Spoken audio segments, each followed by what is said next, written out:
Should I just nod my head, do what? But they made me comfortable. So if I don't understand anything, I would ask them, okay, what does that mean? Like, don't cry over the spilled milk. Yep. Okay, but why would I cry over a spilled milk? What makes me cry over spilled milk?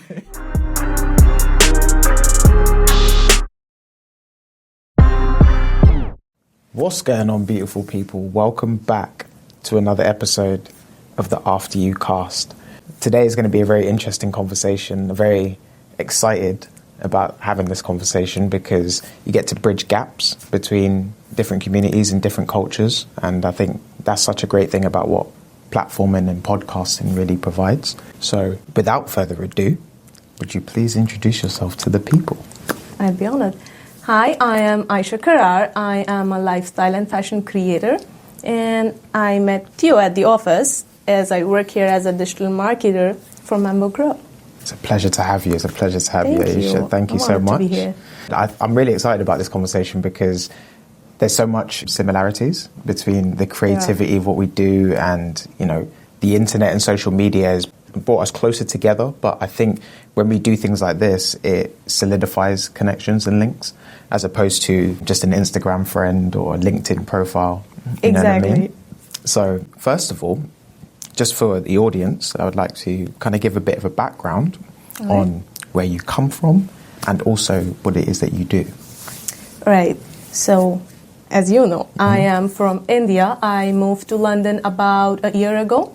It was for my master's, which I almost completed. So I would be graduating this year after I finish my internship. Amazing. And it took me about, I'd say, a year to get here. Yeah, to open up, to just adapt to the culture and everything and just get the feeling that, yes, I'm in London, I'm not back home, and I have to be okay with where I am. 100%. I mean, that's one thing that's really stood out when I got a chance to meet you, obviously being here working in the building, is you have a very positive, exuberant energy, which is natural.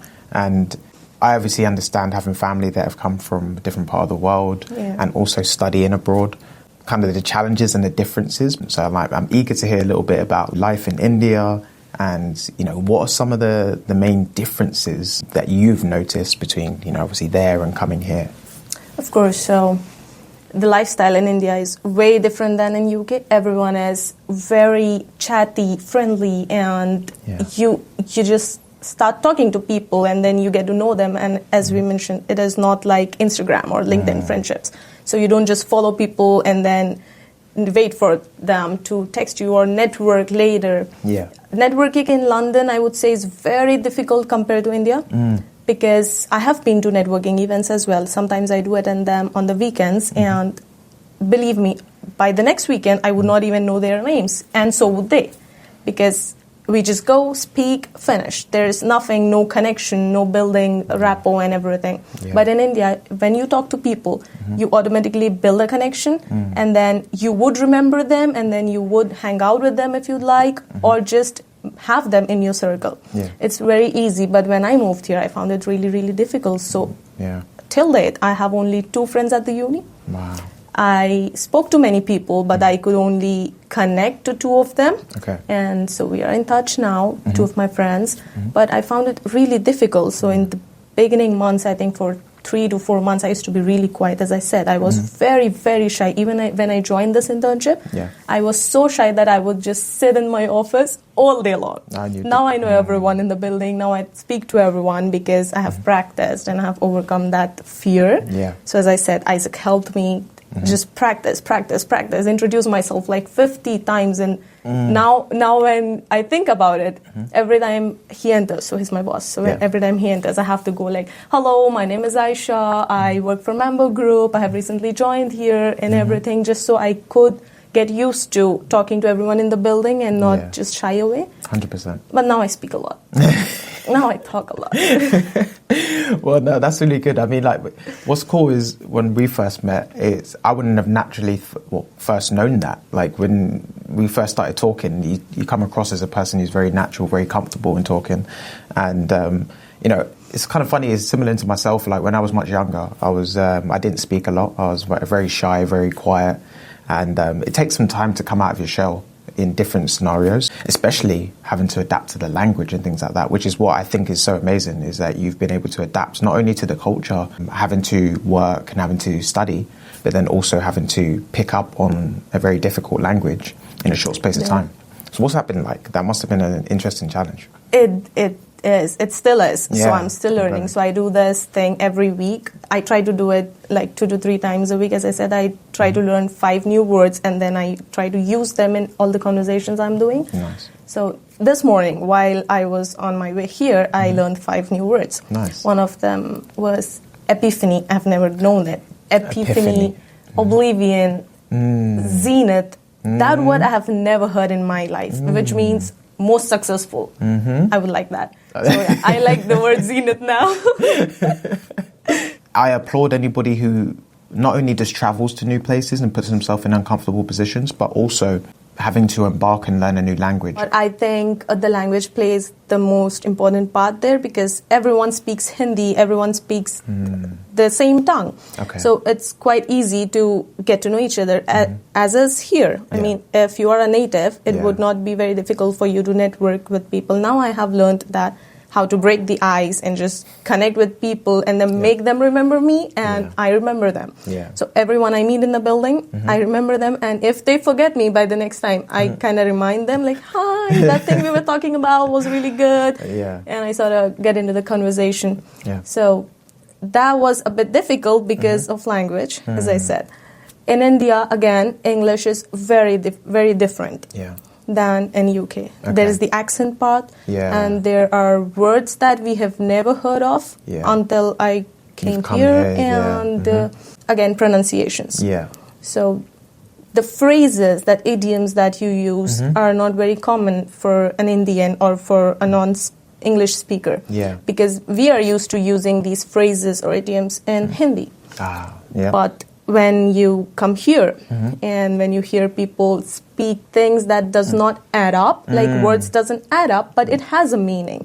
So sometimes there are words that I don't understand even while we are in a conversation, and then I try to remember it, or sometimes I text my other number on WhatsApp, because it's very useful. So when you don't understand things that other people say, then it makes you feel a bit low on confidence, and then the next time you meet them, you feel like, again, they're going to say something that I might not get, so should I just skip saying hello, or should I still get into it?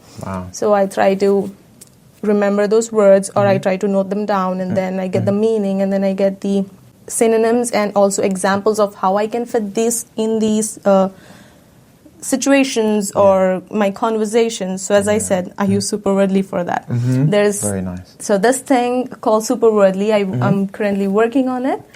And this is a software that we have developed about a year ago. It was for a personal use, but now that the people have shown interest in it, and I very much have shown interest in it, because I am learning English. I'm still learning how to speak, how to use words. And that is very useful, because it is sort of like your personal dictionary. So you add your words, you add the words you want to learn, and then you have to do the work here. You have to be willing to learn if you want to get better at it. Otherwise, we can just keep sending you notification like, come practice, or take a quiz, learn this, learn that. But it doesn't work like that. That's true.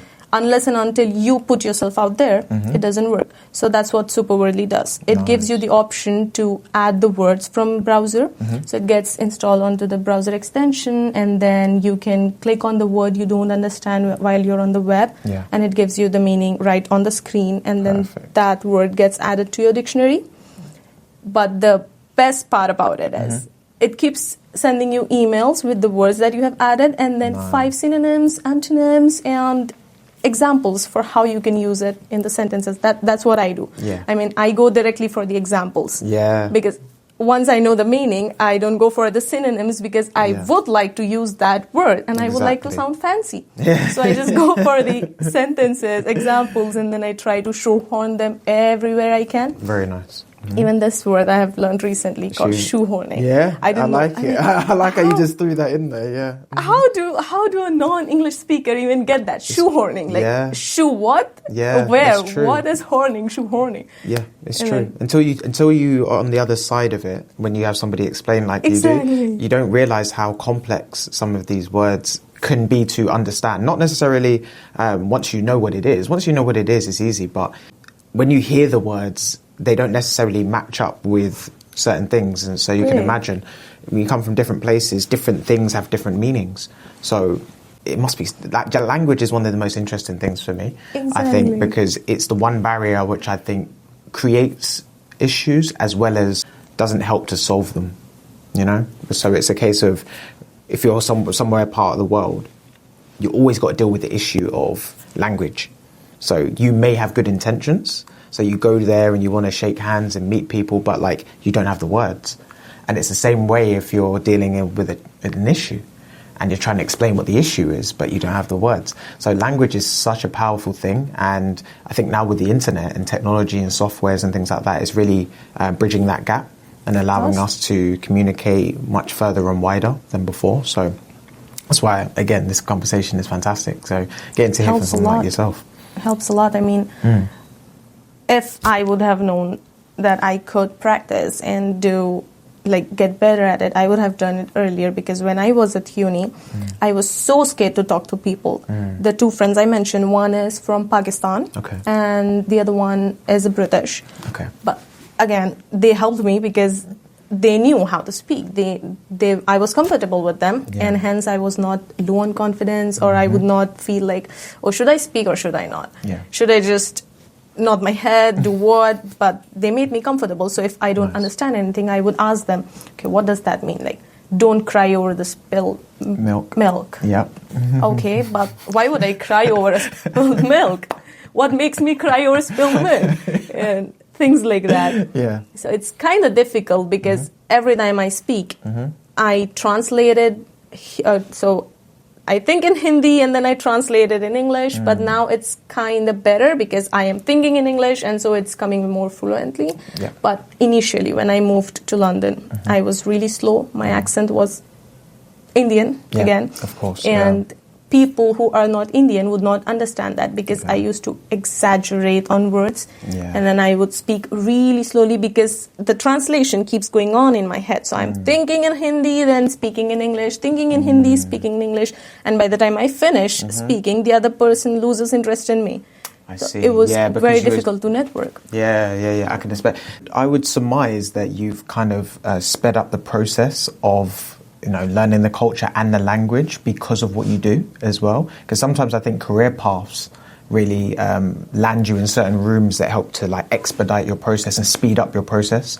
So you being in marketing, I can imagine you have to network.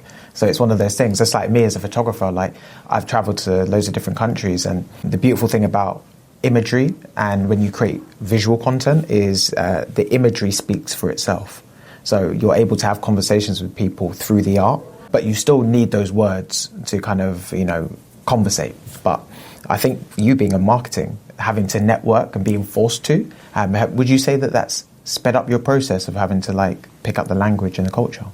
It did. So when I joined Mambo, which was about 4 or 5 months ago, again, my English was very Indian because I did not work in a very British environment even before coming here. So I used to do odd jobs and everything, but then the environment was very Indian. Everyone used to speak Hindi there or Punjabi, and I kind of lost touch on English again because I did pick up a little while I was at uni. So because you go to lectures, talk to people or talk to your professors, and they speak to you in English. So I kind of have already grabbed the accent or the fluency, but then I dropped it again when I was working at the other job. And then I got here. I was really shy because, again, I was translating. And it would make me feel so low on confidence. Like, what if I say the wrong word? This is my job. I cannot mess this up because I have to be here. I have to learn a lot and then graduate and get a job or maybe continue working here. So I cannot mess this chance up because this is important to me. Yeah. I come from India to do this, solely this. So if I mess this up, I have nothing else going on. So the pressure was really high, and I was still struggling. And since Isaac got me onto all the softwares and products that we do, so we do both physical and software products. Nice. So I got Super Wordly caught my eye, and I was like, okay, so can you install that on my system? Because if your customers can benefit from it, I think your employee can also benefit from it. And he was like, yeah, sure, it's all right. And then he installed it on my computer, and every time I'm on LinkedIn, because again, I was not on LinkedIn before joining here. I was only an Instagram girly, TikTok girly. And again, when you start being professional, you have to use professional tools. And so I had to install LinkedIn and get on the platform, understand how it works, because I had zero clue of how it works. So I got on the platform, and I had to manage pages for business. So we have a strategic consulting business page there, Super Wordly's page there, and I was gonna manage that when I don't know what LinkedIn is and how it works. And everybody on LinkedIn is so professional. I don't understand that. I mean, how can everyone be so perfect? And I was on there and still looking for posts and stuff for ideas to create, recreate. And then I would just go with the keywords like strategies for business, digital marketing, AI, and everything. And then there would come the posts and everything. But the words would be, again, so difficult for me to understand, because I am used to speaking very normally. Because I used to translate. Now I cannot translate. I have to be fluent. If I drop the pace, you might not be interested, or you might forget what I was speaking about 5 minutes ago, because I take time to finish my sentences. So that's when I asked for Super Wordly on my browser extension, and then now I have plenty of words on it, because that's how it works. So when you sign up, you have 0 words. As I said, it is you doing the work, customize your own learning. So if you want to learn some words, pick them up, drop them there, and then you get the meanings and everything in the email, or stays on your dictionary as well. But then mine started with 0, and now I have plenty of them. I don't even know how much there are now, but I keep adding them. Like even the smallest things, even if I can get the meaning on Google, even if I can look it up, I would still go for adding them in Super Wordly, because that's how I can remember them and then practice them, shoehorn them in my sentences, as I said. That's how I came across shoehorning. It was good. Honestly, you made me think of something there when you was talking about the importance of the cadence of your conversations, and I think that's something naturally a lot of people struggle with. I don't think that's something even you or anybody that's learning a new language is isolated to. I think that a lot of people do struggle with being impactful and being meaningful with what they say, and I think it's kind of linked to having a core passion or a core reason for what you're doing. It's just like me going out to America, and when you were explaining how difficult it was transitioning, coming here, what stood out to me was it's necessary.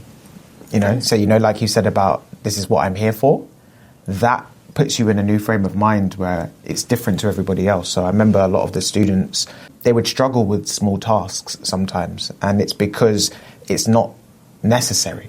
The fact that you can maybe just get another course next quarter or next semester and continue on and be fine.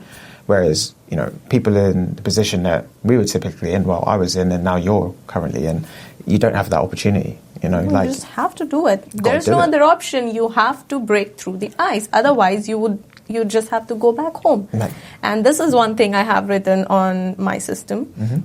Sorry, not on my system. See, that's how I struggle sometimes. No, so earlier I used to have a sticky note on my desk saying, go big or go home. Because that is exactly my situation. Either go big or you're going back to India. Wow. I love India. I do want to go back there, live there, but I want to be successful before I do that. So I have come all the way to London, which is really big for family like mine, because I come from a very religious family, yet very cultured in Indianness. Yeah. So Islam is very different than the culture in India. Okay. So there are bits that differ, there are bits that are similar, but again, So the kind of family I come from, no girl has ever been to abroad to study. Wow. So I'm the first one in my extended family. So we have had my cousins, male cousins, come abroad before me, after me to study, but never a girl. Wow. And that kind of, again, builds up the pressure There's because even more pressure, isn't it? I cannot fail and go back home because I have to do it right. Yeah. I am here to prove myself, and I have a family who is looking up to me and really hoping that, yes, she's going to do something and she's going to be something when she comes back home. So I really need to do that. And hence why I had that sticky note. And then when we moved to this building, I made a little painting on a glass thingy saying, go big or go home again. Because that's a reminder. You cannot forget that. Sometimes even when I am lacking or if I'm being sloppy, I work, but then kind of like I don't work. So when I feel that way, again, look at that and be like, do I want to go back like this version of me? No. Because this is who I came to London as. And now I need to be better by each day. I have a couple of years left and I have a lot to accomplish. So there is no failing here. You cannot take that chance. That's a no-go. So just do it. Cannot do it? Okay, fine, but you still have to do it. There's no option. Exactly. No, I'm glad you said that. I mean, it's something I've taken from the sporting background that I've always referenced when I'm on here. The fine margins, sport really does iron out and lets you know from an early age who's good and who's not. And sometimes it's humbling because it kind of squashes the ego. It reminds you that you need to put this much work in to get this result. And then sometimes even if you put in the maximum amount of effort, it doesn't necessarily mean you're going to get anything. So I think it's really commendable from you to be able to travel not just so far away from family, but also coming from a very strict religious family too, to navigate your family, seeing what you're doing as respectful and positive, but then also knowing within inside yourself that you're doing the right thing, you know? So like, what are some of the main goals or targets that you're trying to achieve, like here, before you go back off to India?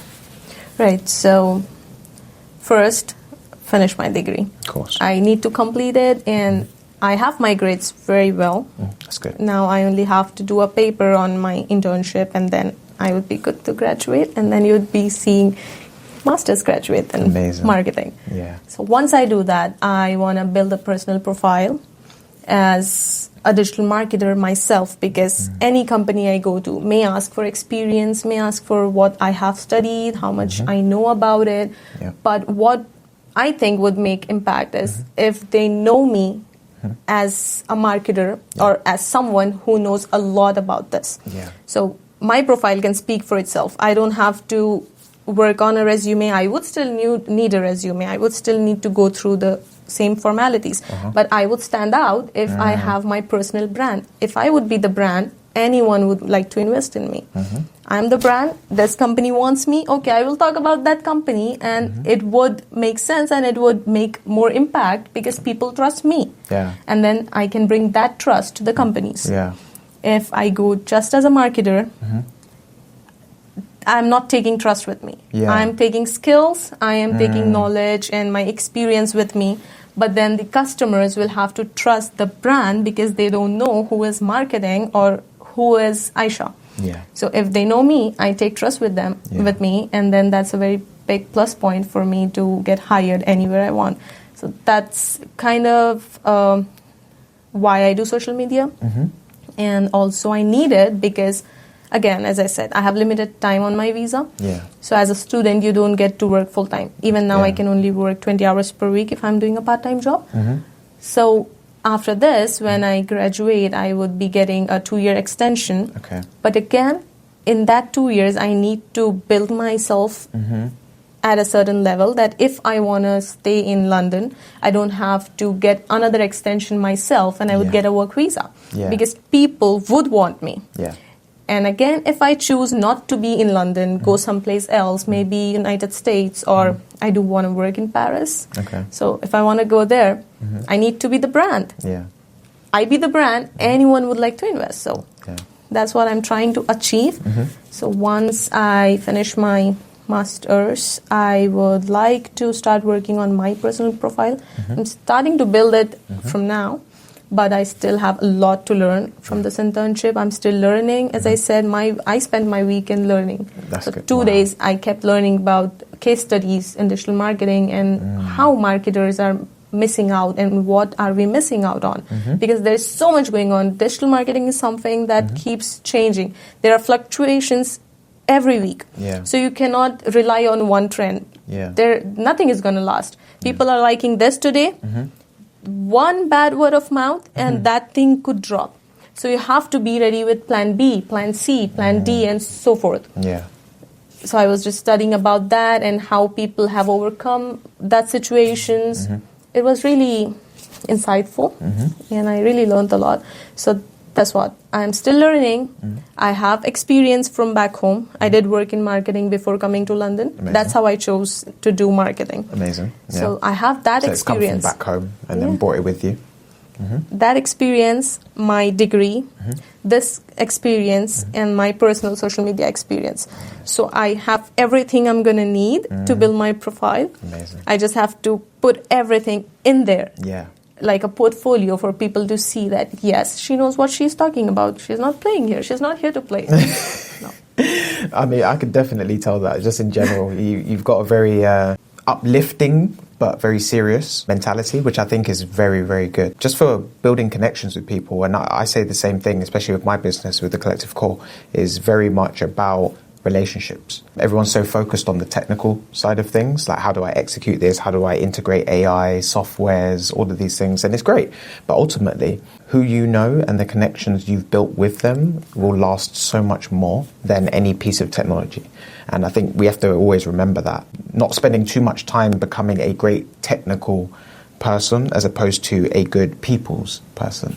And that's what I've, in the last couple of years, really changed my narrative from being just so focused on the photography and the video to really building and establishing relationships with people. So that's something that stands out with you. And I think with marketing, I'm sure that must be a small, I wouldn't call it a niche, because marketing is always operating in the niche, but I would say because it's more relationship based and because there's so much more to deal with now, I think marketing is becoming about being specific, right? Building that relationship with a person one-to-one, ironing out what they can do, how you can help them build their business or their brand. So yeah, I can definitely see with you, your personality will speak volumes, and you're already kind of starting that, building your personal brand. You can see that's already begun from connections you make. You're building a bit of a portfolio. You've got reputable businesses. And then it's just about putting yourself out there and pooling the information to a point where it's easily extractable. So you can extract what you need when you need it, right? Talk to me about some of the differences when it comes to what you see in terms of marketing from India to the UK. Like, what are some of the big standout things you recognize? Like, oh, okay, that doesn't work here. Or there are many. Yeah, I can give you many on that because I worked in marketing for 1 year in India, and then I chose to get a degree and then do it more seriously, if you may say. And when I joined here, when I did my interview, I was so confident. I was like, I know what I am saying. You see, I'm an influencer. I know about social media, and I have the knowledge about marketing from my experience and from my degree. And then I can bring a lot to your company. And my interview was great. And when I joined here, I was like, okay, I can do it. It's marketing. Yeah, it's my thing. And I started doing it. And in the beginning, nothing was working. Even now, sometimes things don't work. And these are the things that I'm so confident about. I'm like, this is the thing. This is what they talk about online. This is what I did. This is what I learned. And this is what I know is going to work. And then it doesn't work. So it's kind of different and difficult again to analyze the audience here than in India. But I would say that is because I lived in India longer than I lived in UK. So you understand more. I understand them. I know the mentality. I know how to get their attention. I know how to make them click where I want them to click. But again, here, you have to be very, very specific with your goals because in London, not everyone is from London. True. there's diversity here. There's people from all around the world. And it's kind of difficult to market in London because you're not just targeting one audience. Group, you're not targeting a certain point of view. You're targeting different cultures, different people with different languages, different religions, and you have to make it so simple yet elegant and understandable for everyone to understand. Because again, when I can face problems with language and on people's posts, as I said, even on LinkedIn, I have to use super wordly. I have to know the words because people use difficult words. Of course, they're professionals, but in my point of view, being professional does not mean being too fancy. Like if I am talking to you, I need to be understandable. Otherwise, it's not a good conversation. No matter how fluent I am, no matter how fancy words I use, if you cannot understand me, I'm not making sense. Exactly. It's not a good conversation. I'm not a good speaker. So that is very difficult to follow in London because you have to use the words that might not sound very fancy but should not be very basic either because people don't pay for basic. They can do it themselves. If it's basic, why do they have to pay you? I see what you mean. So basically you're almost caught in the trap of if it's too basic, they won't buy it. But then you have to be over specific to find that group. And then there's probably not a large number of them. Yeah, so I can see the issue, especially coming from... I felt the same sort of thing when I came from America as well. When I came back, the attention and the views and the content that I was creating in America was just like, everything was big. Depending on what you posted would relate to certain different people. So like I was in the South in Georgia, so where it's sunshine, it's warm. Nice. So there's a certain style and an energy to the content and the content creators there. It's much more laid back. They've got a lot of beach culture, sunshine. So you can really play off of lifestyle content really well in the South.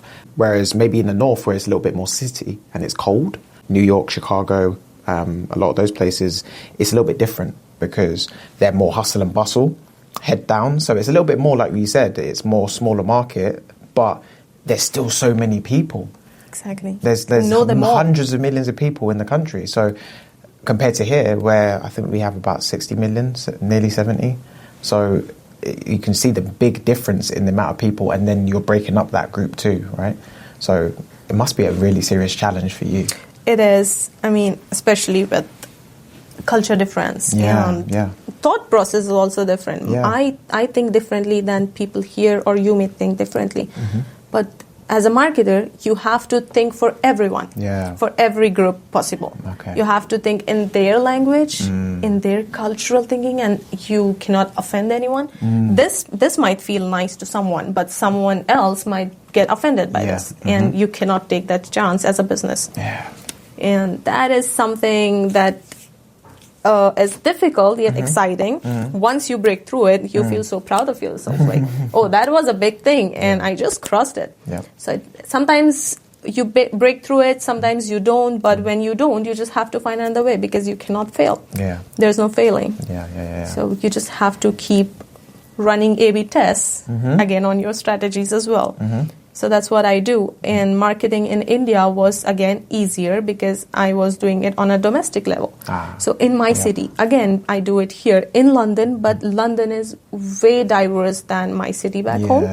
And when I do it for my city, I know what people are thinking, what people need, because I was doing marketing for a student visa agency, which means my customers are my age. I am a student, gonna go abroad soon. People who I want here are planning to go abroad soon. They have just graduated. I have just graduated. They have studied the same things. I have studied the same things. So I would just target on it like, oh, so when we were studying, this is how the professors used to say, and now we graduated and it's still not working. Should we call the professor now? And things like that, because we could relate to each other. 100%. And it was much simpler. And again, if I do marketing nationally in India, it would not be as big of a task as it is in London, because in India, again, people are similar. People are tied. We speak different languages in all parts of India. So not everyone speaks the same language. But can understand everyone and the mentality. So if I'm marketing something in, say, North, like Delhi, and I am from South, Hyderabad, I would still know what to say. I would still know what could grab attention of Northerners. Yeah. But in London, I cannot, North London and South London. Yeah. I still cannot say that for Southall to Slough.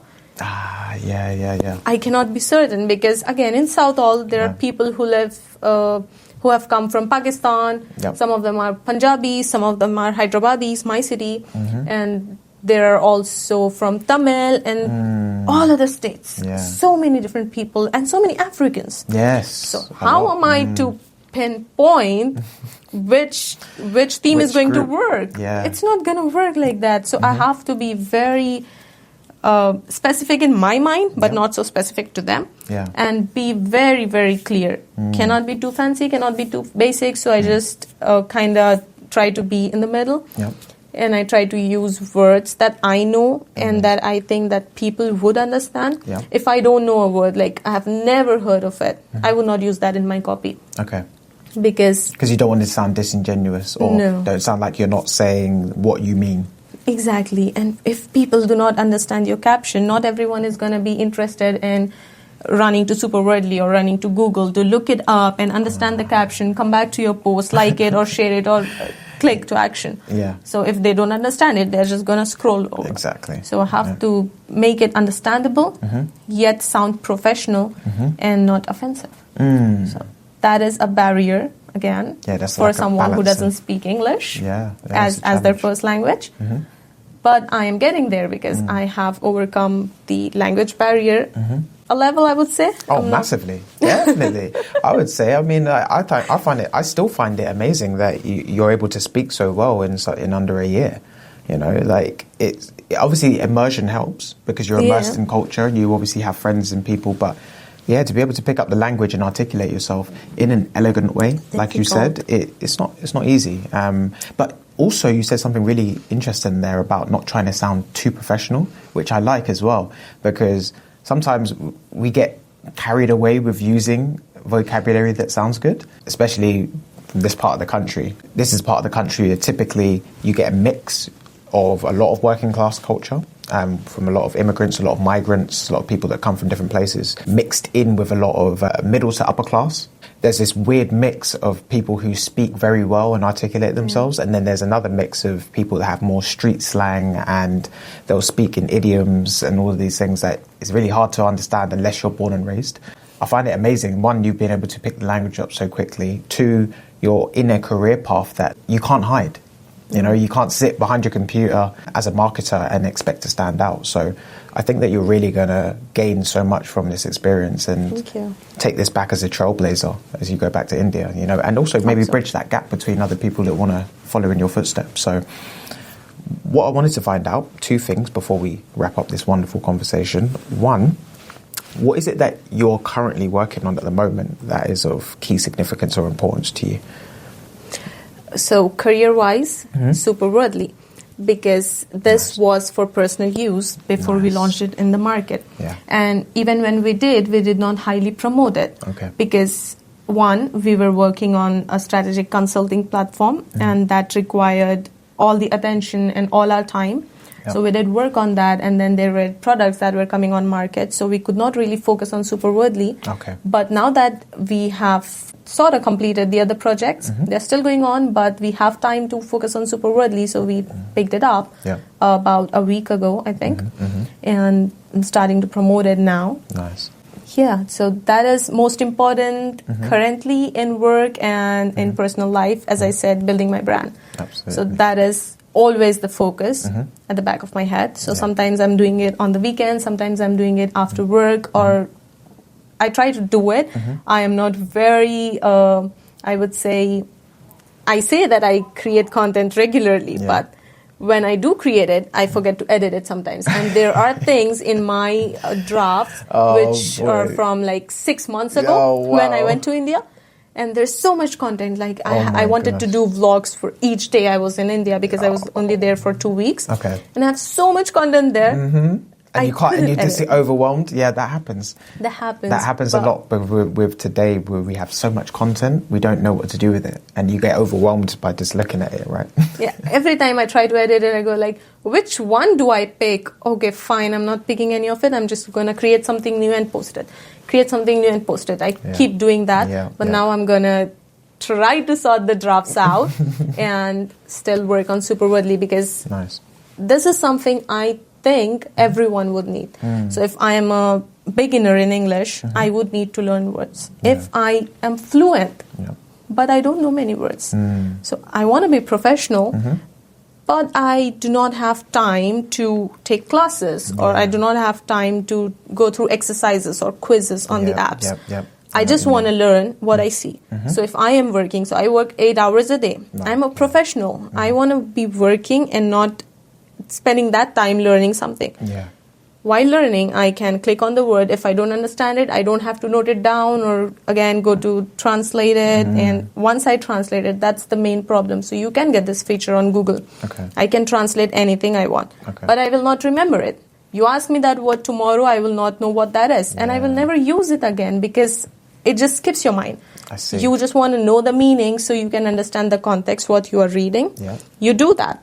But you are not grabbing anything from it. And you're not implementing it. You cannot implement it because that doesn't stay with you. When you add it to your dictionary, that's when it stays with you, because you keep getting the reminder that you have added these words. These are the examples of how you can use it. And then when you go back to your dictionary, you see that, oh my God, that's the word I have seen last week. That's the word I have not used yet. That's the word I know I should be shoehorning, but I have not shoehorned it yet. So you kind of go through that when it's on your dictionary. So this is something I really would have loved if I would have gotten this when I came to London, because again, as I said, I used to translate a lot. Google Translate. I would know the meaning, but I would not know it again to use it, or again, if you are using it again with me, I would not understand it, because I did look up the meaning someday in the past, but I've not grabbed on it. So if I would have gotten the chance, or if I would have known that something like this existed, like my own personal dictionary, I would have really made use of it. I'm making use of it now. I'm getting really, really better at English. You would not know how slow I was in speaking and in translating. Now I'm much quicker. I can speak in English. I can think in English. So I think this is something everyone needs, and I really wanted to get out there to the right audience, or get out there as much as I can push it, because I just need everyone to hear that, yes, there is this thing. It's their choice if they want to get the app, or if they want to subscribe to it or not. It's their choice. I just need to make awareness on the platform. That's the most important thing to me. So I've been working on it since a week, and I've gotten a little attention on LinkedIn. And did get some attention on TikTok as well. Very nice. But I need more. Of course. Not going to settle for less. So. No, you've got to get it out as wide as possible. So, I mean, anything I can do on our side, definitely to help shout it out. Thank you. That means a lot. Yeah, 100%. Because I think it's meaningful as well. And I can imagine for people from loads of different countries would benefit from that kind of software, from being able to come especially here in London, because there's so many people, like Chinese people, Indians, Chinese, Pakistanis, definitely needs help, because these are the people that does not understand every single word that they come across, and they would skip on it, because it's just too much to keep noting everything down and remembering it in your head, or you have to make a note. And it's very difficult to keep doing that constantly. And for a non-English speaker, you have to do it constantly to learn something from it. And this is something they can make use of. And that is actually part of my strategy. I am trying to push this towards immigrants and kind of make it seem like you're learning English. Are you trying to get a better job? This is what you need, because that is exactly what you need. If I would have known about this, I would have been much better at it. I would have been very fluent since the day I got here, but I wasted about 1.5 months inside my office, like literally inside the office, 9 a.m. in, 5 a.m. out. Not saying hello or hi to anybody, because if I do, I'll have to speak to them. I'll have to tell them what I do, who I am. And that just requires a lot of confidence and words. Yeah. That's amazing. It's amazing to see you going from that point to this point in such a short space of time. So I can only imagine between now and towards the end of your degree and everything like that, you'd probably be very, very much further down the line. You know, you will, for sure. Before we leave, I always like to do Words of Wisdom. And Words of Wisdom is basically just a segment on the podcast where I get each guest to basically give the audience a small piece of wisdom that they've learned in their personal life that someone else out there, maybe the younger version of yourself or a friend or family member or anybody that can maybe learn from it. So what would your words of wisdom be to the people? I would say be willing. Be willing to go get what you want. Nobody's going to get you there, and it is not going to come to you. You have to be willing to do whatever it takes. Whatever it takes. Failing, yes, fail. You have to fall on the ground 10 times before you can stand up again. But be willing to put yourself out there, even if you're failing. So, yeah. Oh, thank you. I've learned a lot. And Thank you. You teach me a lot. Yeah, well, it's a mutual connection. You know, that's what's amazing about it is we met each other quite organically through the building, and I'm one of those people where I meet good people. I always want to try to create opportunities and solidify. So, you know, like you said about if this was just Google Translate, I tried to make it like super wordly. So essentially, this becomes a memory, and it becomes opportunity to ingrain in your mind, and then also to an audience you get to sit and watch. So I'm very grateful for you to share your time with me. Thank you for having me here. Honestly. Thank you for giving me the opportunity to speak about myself, about my work. And it's been a pleasure. Is there anything that you would like to share with the audience in terms of places where to find you online? Because I know you're very active on social media. You can plug all of your important stuff. I am. So you can find me on Instagram, Twitter, Facebook, LinkedIn. Nice. And TikTok, YouTube as well. Wherever you may want to find all me. Platforms. You have to look up Ayesha Karar, which would be mentioned somewhere in the description. I'll put it up here so people can see it on the video. Thank you. That's how it's pronounced on spelled. My English. No, that's fine. That's fine. How do you pronounce it, actually, now that you said it? Ayesha Karar. Karar. So Karar. Last rar is a bit exaggerated. Ah, okay. So it has double A in it. So Karar in Ayesha. Very nice. That's beautiful. Actually a funny story because I picked that name for myself. Really? That's not my surname.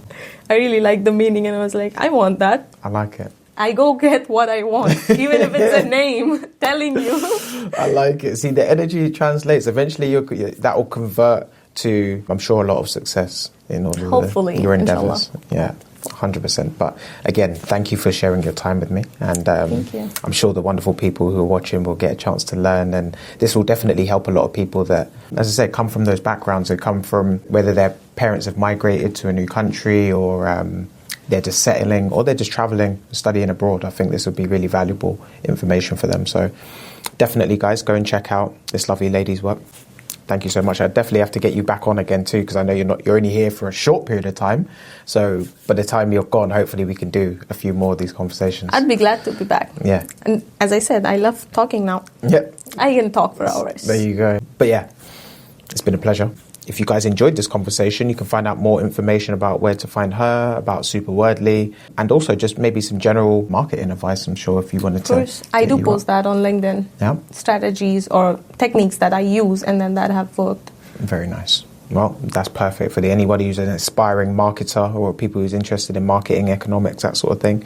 I'm sure that you'll probably learn a lot from having a look at what she's doing. So I hope you guys enjoyed this conversation. Thank you very much for spending the time tapping in. We look forward to catching you on the next episode. Until then, peace and love. Thank you.